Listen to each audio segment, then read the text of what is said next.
Durante meses, os fiéis católicos de todo o mundo esperavam por notícias.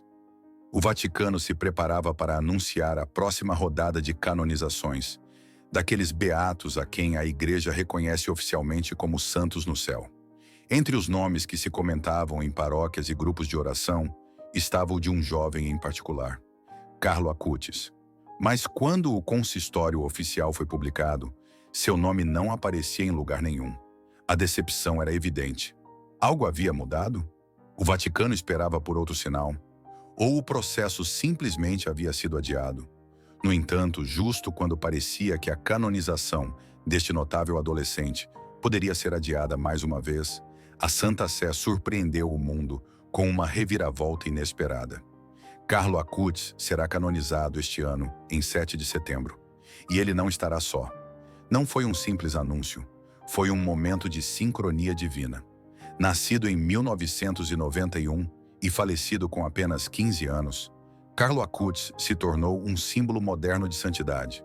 Um exemplo de como a santidade pode ser no século XXI. Ele jogava videogame, amava computadores, gostava de futebol, mas acima de tudo, amava Jesus na Eucaristia.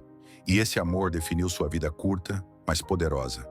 Por isso, quando o Vaticano revelou inesperadamente que a data de sua canonização havia sido marcada, não só ganhou as manchetes, mas também comoveu corações.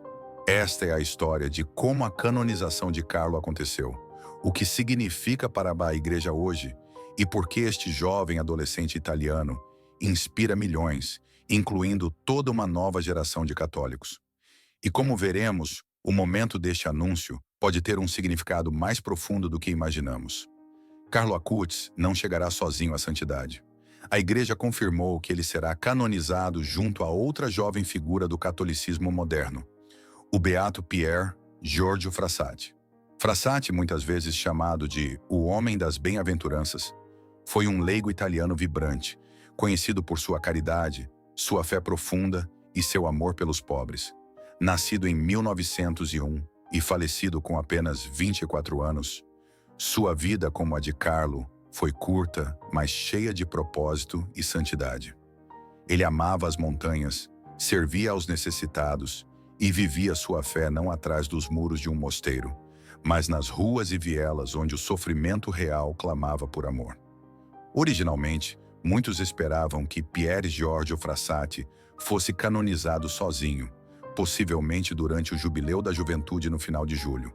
O plano era que ele fosse uma figura central durante essa grande celebração da fé jovem, onde a Igreja honra a energia e a coragem de seus jovens em todo o mundo. Mas o céu, ao que parece, tinha outros planos. Em uma decisão impactante e significativa, o Vaticano decidiu unir esses dois gigantes da santidade juvenil, não como indivíduos separados pelo tempo, mas como irmãos em Cristo, canonizados no mesmo dia, no mesmo altar. 2 séculos diferentes, 2 vidas muito distintas, um destino compartilhado. Em 7 de setembro, a Igreja declarará Santos Carlo Acutis e Pier Giorgio Frassati, um ao lado do outro. Um sinal, talvez, de que a santidade não está ligada a um único tempo, um único método ou uma única personalidade. Que Deus suscita santos em todas as épocas e de todas as formas, de alpinistas a programadores, de estudantes a assistentes sociais. Ao optar por canonizá-los juntos, o Vaticano envia uma mensagem clara. A Igreja não teme a juventude, ela a celebra. Acredita em sua paixão, em seus sonhos, em sua devoção. E isso é só o começo. Eles vêm de épocas diferentes, mas ambos falam diretamente ao nosso tempo. Carlo Acutis é frequentemente chamado de o Santo do Milênio, e com razão. Nascido em 1991, ele viveu no mesmo mundo que muitos de nós conhecemos, cheio de smartphones, videogames, YouTube e internet. Mas a vida de Carlos se destacou por algo muito mais profundo que sua geração. Em uma época em que muitos jovens buscavam popularidade ou se distraíam com o ruído digital, Carlos já havia descoberto o que realmente importava. Aos 11 anos, ele ia à missa diariamente. Aos 14, havia desenvolvido um projeto online extraordinário. Um site que catalogava os milagres eucarísticos de todo o mundo. Ele usou a tecnologia não para se promover, mas para aproximar os outros de Cristo no Santíssimo Sacramento. Carlo acreditava que a Eucaristia é o caminho para o céu e viveu segundo essa verdade até o fim. Diagnosticado com leucemia com apenas 15 anos, ele ofereceu seu sofrimento pelo Papa e pela Igreja. Morreu em 2006, jovem sim, mas com uma maturidade espiritual muito maior do que sua idade. E agora, pouco menos de 2 décadas depois, a Igreja reconhecerá formalmente o que muitos já acreditam, que Carlo Acutis é um santo para os nossos tempos. Ao seu lado, nesse dia sagrado, estará outro jovem cuja vida iluminou a Itália do século XX, Pier Giorgio Frassati. Enquanto Carlo alcançava os outros através da inovação digital, Pier Giorgio inspirava com a ação. Estudante universitário, amante das montanhas e defensor declarado dos pobres, Frassati viveu sua fé com coragem na esfera pública. Ele pertenceu a movimentos juvenis católicos, ajudou a organizar obras de caridade e doou discretamente seus bens aos necessitados. Morreu em 1925, com apenas 24 anos, após contrair poliomielite, provavelmente por visitar e cuidar dos doentes. Em seu funeral, milhares de pessoas pobres e da classe trabalhadora lotaram as ruas para se despedir do homem que os havia servido discretamente. Esses 2 homens, tão diferentes em tempo e personalidade, compartilham uma conexão radiante. Eles nos lembram que a santidade não é uma relíquia do passado. Não está reservada a padres, monges ou místicos. É algo que os jovens podem viver hoje, nas salas de aula, nos bairros e até mesmo online.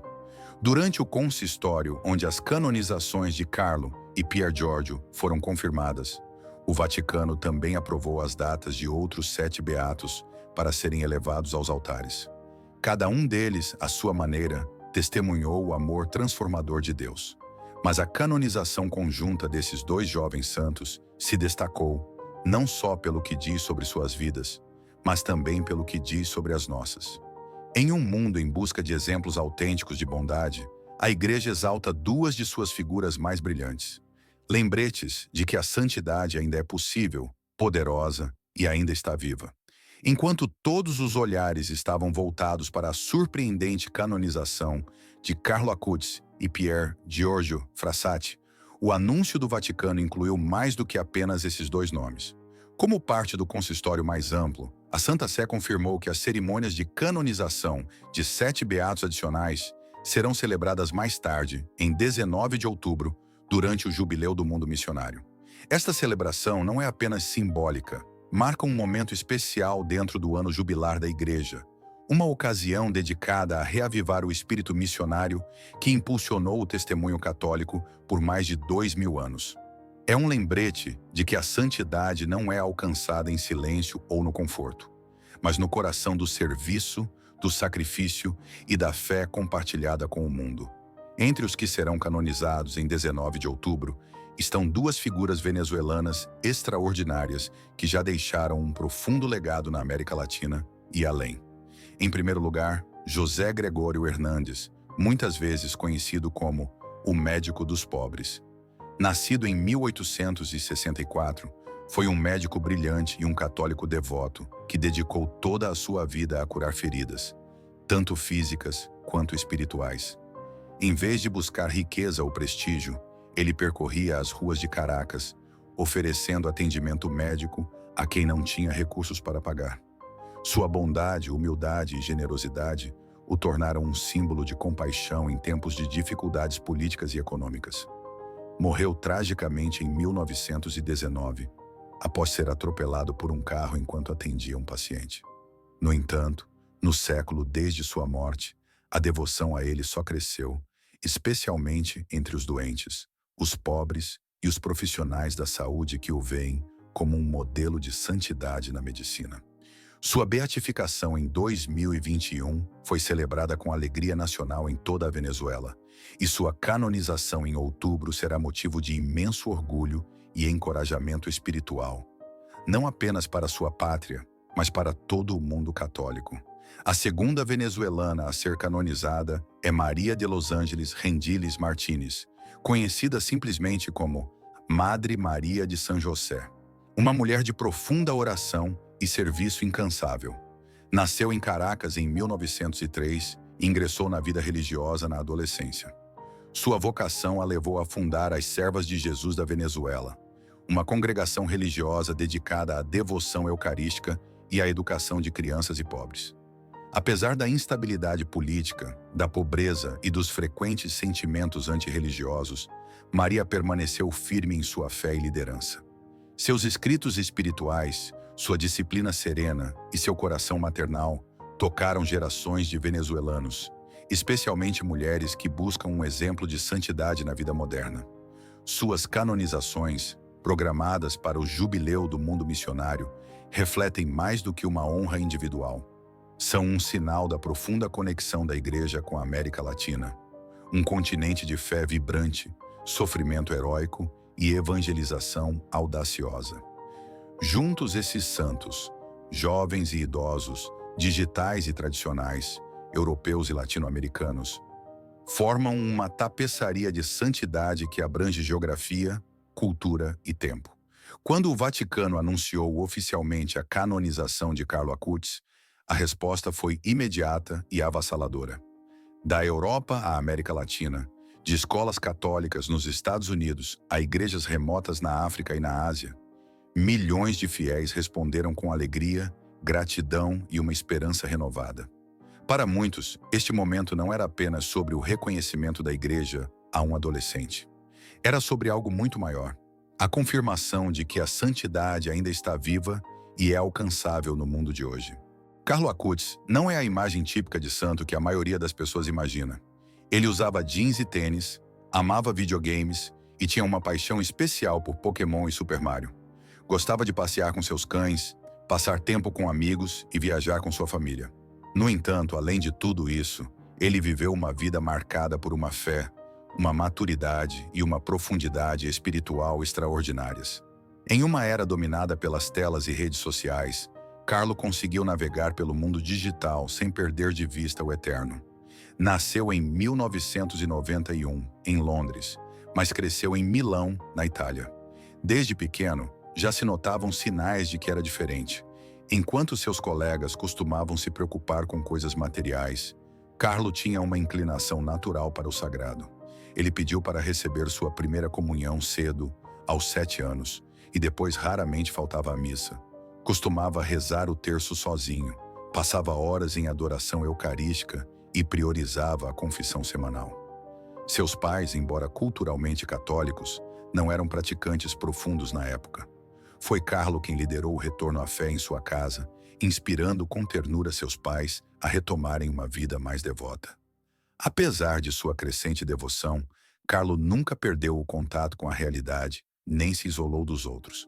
Ele era amigável, acessível e alegre. Quem o conheceu o descreve como um menino generoso, humilde e profundamente compassivo. Ele defendia seus colegas de classe que sofriam bullying, gastava sua mesada para comprar sacos de dormir e comida para pessoas em situação de rua e colaborava regularmente como voluntário em organizações de caridade de sua cidade. Ele se preocupava especialmente com as pessoas marginalizadas, as que se sentiam sozinhas, doentes ou esquecidas. Um dos aspectos mais fascinantes da vida de Carlo era seu profundo amor pela Eucaristia. Ele costumava dizer que a Eucaristia era seu caminho para o céu. Acreditava que era a maneira mais poderosa de crescer em santidade e queria que outros compreendessem sua importância. Esse amor o inspirou a iniciar um projeto que, com o tempo, se tornaria famoso em todo o mundo. Um site que catalogava os milagres eucarísticos. Ele dedicou incontáveis horas a pesquisar, projetar e compilar histórias de milagres documentados relacionados ao Santíssimo Sacramento. Este projeto, que começou como um esforço pessoal, tornou-se uma exposição que já percorreu milhares de paróquias e escolas em todo o mundo. Em muitos sentidos, Carlo antecipou algo que a Igreja só agora começa a assumir com mais seriedade: a importância da evangelização digital. Ele compreendeu que a internet era uma ferramenta poderosa, não apenas para entretenimento ou comunicação, mas para compartilhar a verdade, a beleza e a fé. Muito antes de termos como missionário digital se popularizarem, Carlo já o vivia. Ele via a internet não como uma distração, mas como um campo missionário. Seu exemplo inspirou inúmeras pessoas a usar sua presença online para o bem, e sua história continua a influenciar a forma como a igreja aborda o mundo moderno. Aos 15 anos, Carlo foi diagnosticado repentinamente com uma forma agressiva de leucemia. A notícia chegou rapidamente, e a doença progrediu ainda mais rápido. Mas Carlo enfrentou seu sofrimento com graça e coragem. Ele nunca reclamou, mas ofereceu sua dor pelas intenções dos outros, pelo Papa, pela Igreja e por aqueles que sofriam mais do que ele. Em seus últimos dias, ele disse à sua mãe: "Estou feliz em morrer porque vivi minha vida sem perder um minuto com coisas que não agradam a Deus."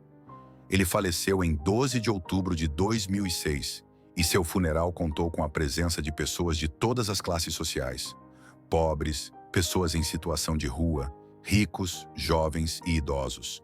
Muitos vieram prestar suas homenagens a um menino que consideravam um verdadeiro amigo de Deus. A notícia de sua santidade começou a se espalhar organicamente, e em 2013, a causa de sua canonização foi oficialmente aberta. Em 2020, o Papa Francisco declarou Carlo Beato, após a aprovação de um milagre por sua intercessão. O milagre se referia a um menino brasileiro que sofria de uma condição pancreática rara e grave. Após rezar a Carlo, o menino foi curado repentina e completamente, uma recuperação que os médicos não conseguiram explicar. Este milagre abriu o caminho para a beatificação de Carlo, que foi celebrada em Assis, a cidade que Carlo amava profundamente. Seu corpo, exposto em um túmulo de vidro, foi encontrado incorrupto. Isso contribuiu para o profundo impacto espiritual do evento. Desde então, a influência de Carlo só tem crescido. Há escolas que levam seu nome, grupos de jovens carregam sua imagem em faixas, milhares de adolescentes em todo o mundo agora o consideram um modelo espiritual. Alguém com quem podem se identificar. Alguém que demonstra que é possível ser moderno e santo ao mesmo tempo. Para muitos, Carlo é mais do que um futuro santo. É um sinal de que Deus está levantando uma nova geração de santos para uma nova era. Sua canonização, prevista para 7 de setembro de 2025, será um momento histórico, não só porque ele se tornará o primeiro santo millennial, mas porque sua história traz uma visão para o futuro da Igreja. Um futuro onde a fé não se esconde, onde é um espaço de missão e onde os jovens são chamados a algo maior do que o conforto ou as concessões. Carlo representa mais do que a santidade pessoal. Ele representa um movimento de jovens católicos que levam sua fé a sério, que estão cansados de respostas superficiais e que desejam dar a vida por algo que importa. Ele nos lembra que a santidade não é sobre se isolar do mundo, mas sobre transformá-lo. Seu legado desafia tanto a Igreja quanto o mundo. Parar da Igreja é um chamado para reconhecer o potencial dos jovens, para investir na formação digital e para confiar que o Espírito Santo está suscitando santos, mesmo agora. Para o mundo, é um desafio a repensar o que realmente importa, a fazer perguntas mais profundas, a buscar a verdade e a compreender que uma vida dedicada a Deus nunca é em vão. Com a aproximação da data da canonização de Carlo Acutis, espera-se que peregrinos de todo o mundo viajem a Roma para testemunhar o evento. Muitos chegarão com histórias de como Carlo marcou suas vidas, como um site, uma citação, uma estampa ou até mesmo um meme os aproximou de Deus. Alguns serão católicos de toda a vida, outros serão pessoas que se afastaram da fé, mas que foram atraídas de volta pelo exemplo de um adolescente que nunca desistiu da verdade. Em uma época muitas vezes cínica, dividida e distraída, a canonização de Carlo Acutis é um sinal brilhante e esperançoso. Ela nos lembra que Deus não terminou de agir através dos jovens, que a Igreja ainda é terra fértil para os santos e que, às vezes, é preciso uma criança para mostrar o caminho. Ao nos aproximarmos da canonização de Carlo Acutis, vale a pena perguntar: por que este momento é tão importante?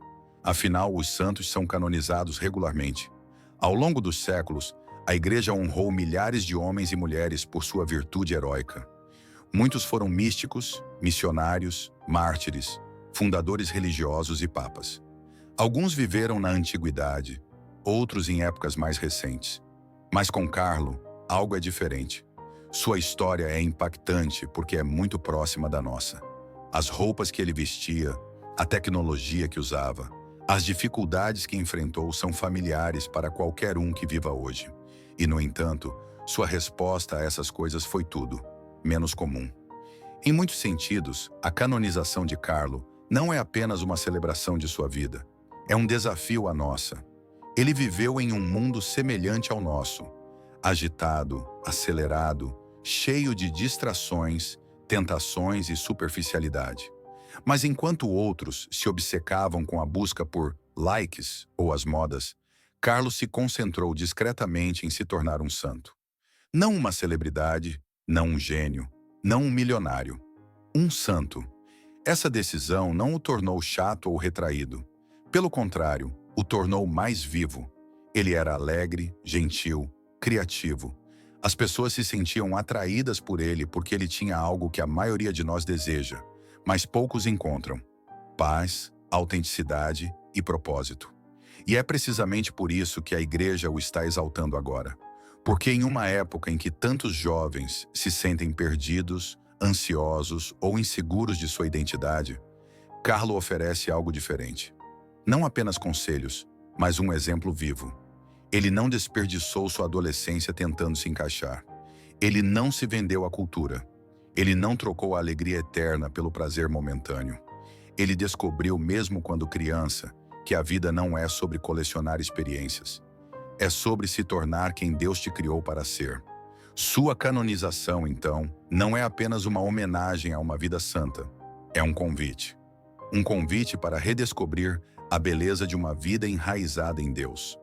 Um convite para ver a santidade não como algo antiquado ou inatingível, mas como algo pessoal, alegre e real. E talvez o mais importante, sua história nos lembra que a santidade não está reservada para os idosos, os ordenados ou os místicos. É possível para um adolescente amante de computadores, para um estudante que passeava com o cachorro depois da escola, para um menino cuja maior ambição era simplesmente estar perto de Jesus. A vida de Carlo Acutis foi breve, mas seu impacto cresce a cada dia. Espera-se que sua canonização atraia milhares de pessoas a Roma, e milhões mais a assistirão online. Mas além das multidões e das manchetes, a verdadeira pergunta é: o que faremos a seguir? Deixaremos que o exemplo de Carlo nos comova, que mexa com algo em nossa consciência? Ou aplaudiremos de longe e depois voltaremos aos mesmos padrões de vida que nos deixaram inquietos no início? Carlo disse uma vez: a tristeza é olhar para si mesmo, a felicidade é olhar para Deus. Essa frase resume grande parte de sua vida e muito do que o mundo precisa ouvir hoje. Vivemos em uma época em que muitos estão presos na autoanálise, na autopromoção e na insegurança. Mas o segredo de Carlo foi mudar o foco, olhar para cima, fixar o olhar em Cristo e atrair os outros para Ele. E é por isso que ele continua a falar, porque todos nós buscamos algo mais. Todos nós ansiamos por um sentido na vida que as redes sociais não podem dar. Todos nós buscamos um amor que vá além da popularidade. E no testemunho silencioso de Carlo, encontramos a orientação que nos faltava. Mesmo na morte, sua presença continua a mudar vidas. Seu corpo incorrupto, exibido em um traje de noivo, atrai peregrinos de todo o mundo. Alguns vêm por curiosidade, outros por desespero, mas muitos saem transformados. Sua imagem agora é levada para salas de aula, paróquias, eventos juvenis, hospitais e lares. Suas citações são compartilhadas por jovens que antes sentiam que a santidade estava fora de seu alcance. E seu legado continua a crescer, um coração de cada vez. Para a Igreja, sua canonização marca um momento decisivo. Sinaliza ao mundo que a santidade e a juventude não estão em conflito, que as ferramentas digitais podem ser usadas para evangelização e que o futuro da Igreja não é algo a temer.